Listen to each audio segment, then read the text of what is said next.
નારી ધારે તો બધો ફેરફાર કરી શકે. જ્યારે જ્યારે ક્રાંતિ થઈ નારી શક્તિથી ન થઈ.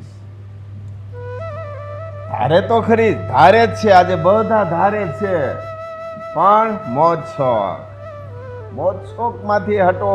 એ ખરેખર એ સંસ્કૃતિ જ નથી, એ રાક્ષસી સંસ્કૃતિ છે.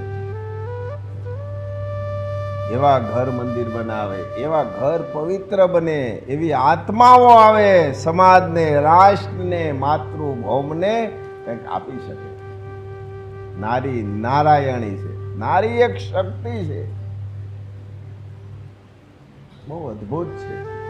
બીજાનું જોઈને નહીં, સંયમની અંદર જે શક્તિ પડેલી છે એ શક્તિને જાગૃત કરો. જે સીતા માતા એ શક્તિને જાગૃત કરીને કેટલાને જગાડી દીધા. એ લંકાની અંદર નારી શક્તિને જાગૃત કરી, આખી ક્રાંતિ થઈ.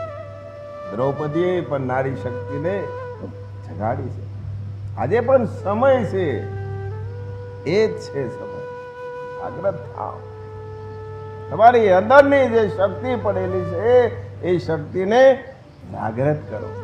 આ સમય આવી ગયો છે. દિવસ તો વ્યા જાય, આમે વ્યા જાય ને આમે વ્યા જાય, પણ કરીને કાંઈક લ્યો. કોના માટે? સ્વ માટે કરી લ્યો. બાકી સમય જાતા વાર લાગશે